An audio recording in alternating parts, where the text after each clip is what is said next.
Salut, c'est Alice. Aujourd'hui, je vous montre comment je dessine sur tablette. Allons-y. Je commence toujours par enfiler mes gants achetés au Hyakuen Shop, donc des gants à 100 yens au Japon. Tout simplement, c'est des gants avec 3 trous ou 3 doigts essentiels pour utiliser une tablette tactile. Je dessine sur iPad Pro premier du nom, donc le format 12,9 pouces, le plus proche du format A4 d'une feuille de papier. Et je vais vous dessiner exactement le même personnage que j'ai fait sur mon premier tutoriel justement. Ensuite, je replie la housse de mon iPad, donc c'est une housse spéciale, je vous avais fait une vidéo d'unboxing d'ailleurs. Ça permet d'avoir un plan incliné, c'est vraiment très bien pour pouvoir dessiner. Ça évite de devoir se pencher de trop. Ensuite, je prends mon Apple Pencil et j'ouvre l'application Medibang Paint. Donc c'est une application japonaise, mais qui a été traduite en multilingue en fait. Du coup, tous mes pinceaux, je les ai de base en japonais, mais aussi en anglais. Tout ce qui est notification et tout, je l'ai en français. Donc je l'ai en 3 langues. Donc je vais, comme je vous l'ai dit, faire le même personnage, c'est-à-dire Miss Nihon no Pan, le pain japonais de mon livre Gourmandise japonaise. Et pour ça, donc je l'ai zappé super vite tout à l'heure, mais dans les paramétrages, j'ai ouvert une nouvelle toile, une nouvelle feuille blanche de format A4 350 dpi. C'est toujours ce que je fais par défaut, mais bon, si ça n'a pas vocation de publication, j'aurais très bien pu faire un format iPad par exemple, un format affichage web. Ça aurait été un peu plus léger. Donc je commence à dessiner comme d'habitude, comme à mon habitude, les yeux. Donc par petits à-coups, par petits traits, je commence aussi à placer les bulles du regard, les pupilles. Pour ça, j'utilise le crayon de base, comme si c'était un crayon de bois. Donc le pencil à 5 pixels. J'aime bien dessiner avec un trait très très fin. En fait, pareil que en vérité, en fait, en format traditionnel, j'utilise toujours soit un crayon de bois très très bien taillé, soit un critérium. Et là, c'est pareil. Donc le pencil à 5 pixels. Je trace ensuite le petit nez, toujours avec le même style. Et le deuxième œil pour une vue de 3/4.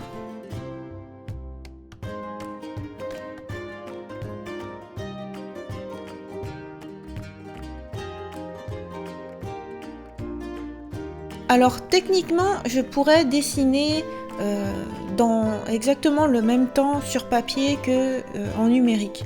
Simplement, moi, ça me prend un tout petit peu plus de temps de dessiner en numérique parce qu'on n'a pas tout à fait le même rapport avec les proportions par exemple. Là, je dessine les yeux en plus grand que sur papier, vous voyez.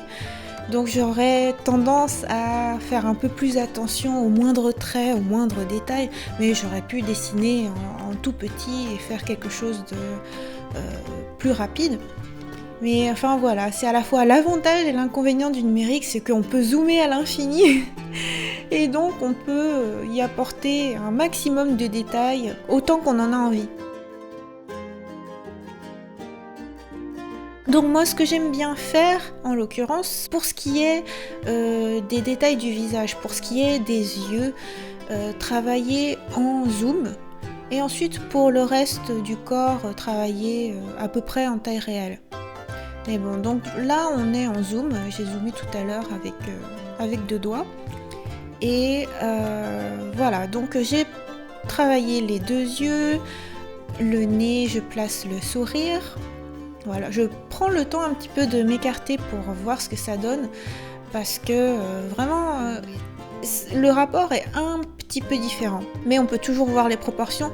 Si je voulais prendre un peu plus le temps et faire des vraies bonnes proportions, j'aurais même dézoomé ou j'aurais même retourné les traits de crayon pour voir si c'était bien à la fois de la manière dont je le vois et en symétrique. Mais bon, là je vous montre quand même une technique relativement rapide.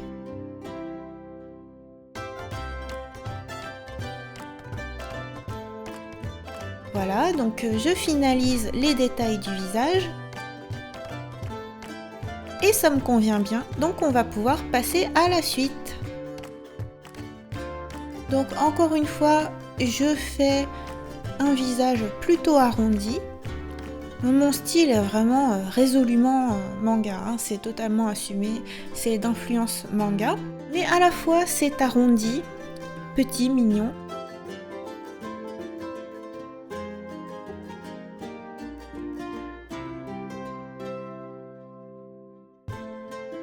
Voilà, donc ensuite je passe pour le reste du dessin sur un autre calque.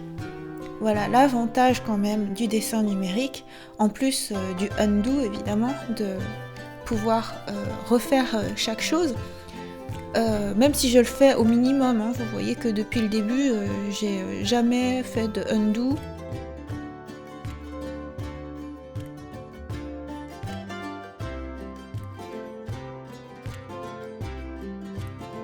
Donc l'avantage du numérique, disais-je... Ah! Je dis ça et en fait voilà, ça y est, j'ai fait un petit undo. Parce que... Mais pourquoi est-ce que j'ai fait un undo là? C'est parce que logiciellement, il y a eu une lenteur. Voilà, là, il y a eu un lag parce que il y a eu la sauvegarde automatique. Et à ce moment-là, comme je traçais des traits très rapides pour les cheveux, ça, au plutôt que de faire une courbe, ça fait un truc saccadé. Voilà, là exactement, c'est saccadé. Moi j'aime les courbes parfaites, donc je refais. Voilà. Disais-je, l'avantage du numérique quand même, du dessin numérique, c'est les calques. Donc les calques, comme sur les vraies feuilles de papier calque, sauf que là, c'est vraiment translucide. Donc on peut dessiner sur plusieurs calques. Moi, ce que j'aime bien, c'est faire les détails du visage sur un calque et le reste sur un autre calque. Quand il y a une belle chevelure comme là, enfin, quand il y a une chevelure sur laquelle je sais que je vais m'éclater à faire des mèches un peu partout, la chevelure aussi, je vais la mettre sur un autre calque, parce que je vais faire voler les cheveux dans tous les sens, et si ça se trouve, il y a des mèches de cheveux qui vont passer par-dessus les épaules, le nœud, papillon, ou quelque chose comme ça. Donc même si je vais chercher à prévoir comment les cheveux vont tomber, c'est pratique de l'avoir sur un calque séparé au cas où il y ait quelque chose à gommer. Et là, ce sera super pratique, quoi. On gomme le calque du dessous sans atteindre le calque du dessus, donc du coup toute la chevelure est impeccable. Et en dessous, on peut gommer à loisir. Donc voilà, c'est exactement ce que je disais. Je rajoute un calque, hop, pour la longueur des cheveux. Et c'est parti pour ma partie préférée.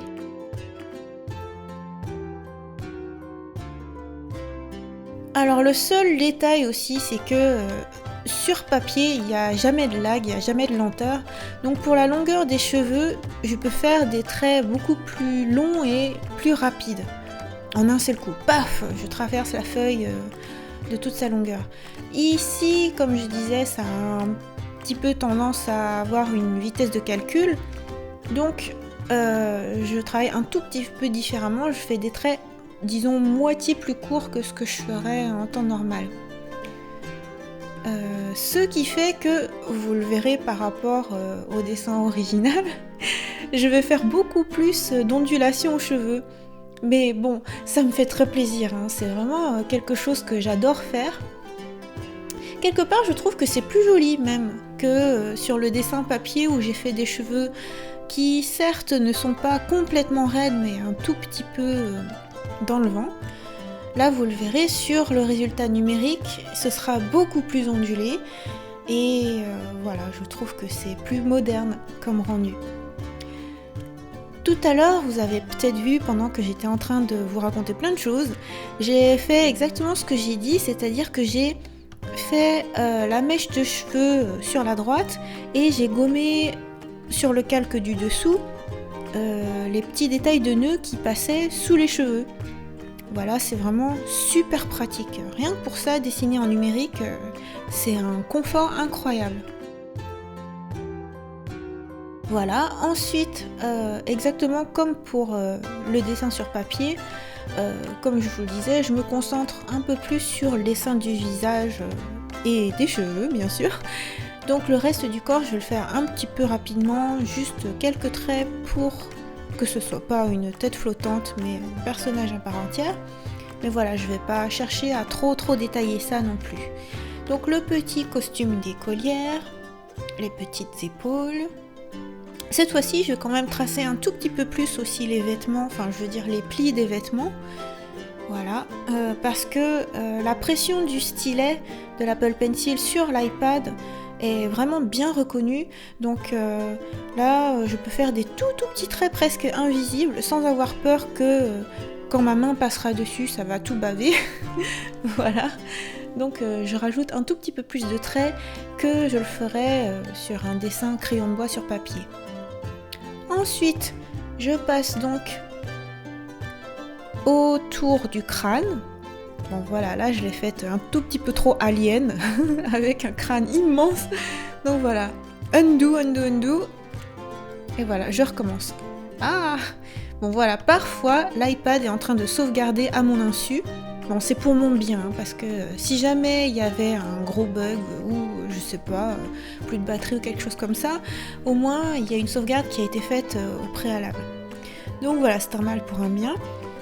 Et du coup, on reprend. Donc je fais le tour du crâne.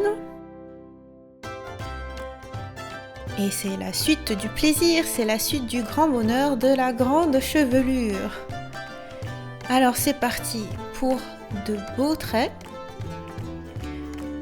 Là, je replace très souvent la feuille en fait, donc le cadrage, pour pouvoir tracer tranquillement. Parce que bon, comme mon plan est incliné et que j'essaye de pas bouger l'iPad pour que le cadrage de la caméra soit toujours impeccable, c'est la feuille de papier, la feuille de l'iPad que je vais déplacer. Donc voilà, je déplace régulièrement avec mes doigts tactiles. Donc je vous disais que je mets toujours des gants avec 3 doigts coupés comme ça. En fait, pourquoi est-ce que je fais ça? C'est pour que mes doigts qui sont tout le temps au contact de l'écran ne réagissent pas et ne fassent pas des petits points ou des petits traits, alors que ce n'est que le point d'impact de l'Apple Pencil qui doit tracer les traits. Même si l'Apple Pencil et l'iPad Pro réagissent très bien ensemble et que en gros il n'y a quand même pas vraiment à se plaindre de problèmes justement de petits points ou de reconnaissance tactile en trop, là au moins je suis vraiment sûre qu'il n'y ait jamais de petits points parasites.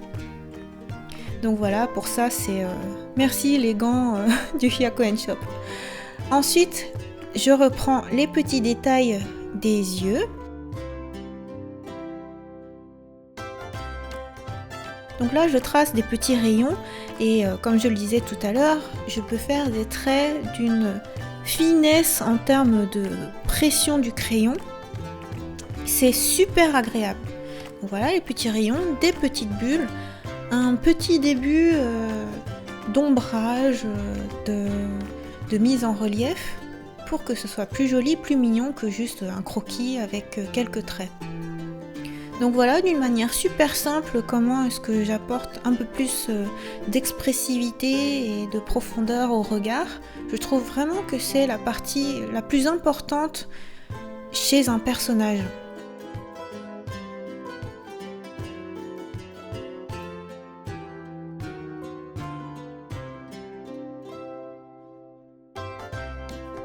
Et voilà, on dézoome et maintenant deuxième partie préférée. Donc comme je le disais sur la partie dessin au crayon de bois, j'aime bien placer des reflets sur les cheveux. Et paradoxalement, quand je le dessine en croquis, juste en mode trait, eh bien ces reflets, je vais les modéliser pile avec le trait foncé. Mais bon, si je le voulais, je ferais l'inverse en fait. Peut-être que pour une prochaine vidéo, je vous ferai ça justement. Je vous ferai l'ombrage et les reflets en traçant exactement l'inverse. Vous verrez ce que ça donne. Ça donne tout simplement comme dans les mangas. Voilà, donc là c'est une version croquis dédicace. Donc je place les reflets des cheveux de cette manière-là par des petits traits, toujours avec le crayon 5 pixels, donc c'est un trait qui est très fin, mais là j'appuie beaucoup plus. Donc je vous parlais de pression du stylet tout à l'heure. Autant pour les petits détails, je fais des très légers traits. Autant là, pour les reflets, j'y vais à fond. Voilà, c'est pour bien contraster. Donc, je fais des traits en appuyant fort. Et j'essaye de suivre toujours les courbures que j'ai préparées qui représentent donc la chute des cheveux sur la poitrine, là où j'en suis, mais aussi dans le dos, en suivant le vent, un petit peu la gravité naturelle du poids des cheveux. Voilà. Je pourrais m'arrêter là, mais je décide de rajouter quelques petits traits par-ci par-là. Donc par exemple, pour commencer à mettre une épaisseur sur le nœud papillon, ça lui donne une consistance plus moelleuse. Là, c'est un peu le même principe que les cheveux. Les petits traits que je suis en train de placer, ça représente les reflets, ou du moins la partie la plus claire qu'il devrait y avoir sur le nœud papillon. Ensuite, comme je parlais de poitrine, eh bien, je vais modéliser un tout petit peu plus la poitrine. Voilà, sur ces vêtements, un effet de volume, un effet volanté aussi, avec des petits traits à très fine pression. Et il se trouve que comme c'est une écolière, la jupette est une jupe écolière. Donc en fait, c'est un petit peu... comment dit-on ça? C'est plissé, c'est une jupe plissée. Donc je dessine un petit peu les plis. Voilà, là c'est vraiment le petit peaufinage final. Un petit peu d'ombrage aussi sur la peau. Un petit peu d'ombre dans le cou. Ça permet aussi de détacher un petit peu le visage du reste du corps. Même chose pour le petit bras.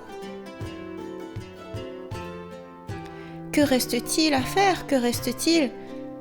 Bien sûr, ne pas oublier de signer. Et voilà, Rosalis. En forme de croissant de lune, si vous n'aviez pas remarqué. Donc voilà, c'est terminé pour ce crayonné, pour ce dessin sur tablette, de même style que papier, même technique. Il ne reste plus qu'à sauvegarder, sauf que ça a déjà été sauvegardé. Donc en fait, je vais l'exporter au format JPEG. Je l'enregistre dans la pellicule, rendez-vous dans l'application photo, et voilà ce que ça donne en plein écran. J'espère que ça vous a plu, mais attention, ce n'est pas terminé. Et voilà, c'était super facile, non? Alors vous voyez que c'était la même technique pour ce qui est du dessin sur papier que pour le dessin sur tablette. En fait, je dessine exactement de la même manière, si ce n'est que là, c'est en numérique. Ça fait des années que je dessine en numérique et sur l'iPad, je trouve que c'est vraiment super agréable, c'est super naturel, quoi. Et il y aura 3 autres parties à ce tutoriel. Parce qu'à partir du croquis, on va le mettre en couleur. Donc je vais vous montrer comment je colorise les yeux, plus en détail, avec tous les rayons, tous les reflets. Ensuite, je vais vous montrer comment je colorise la peau, avec tous les effets d'ombrage. Je vais vous épargner la colorisation des vêtements, mais si jamais ça vous intéresse, dites-le moi en commentaire. Et enfin, ma partie préférée, autant pour ce qui est du dessin que de la colorisation, les cheveux. Donc pour ça, je vous donne rendez-vous, comme d'habitude, chaque mercredi pour une nouvelle vidéo de dessin. Et pour les autres types de vidéos, comme d'habitude, tous les jours sur ma chaîne. Bye bye!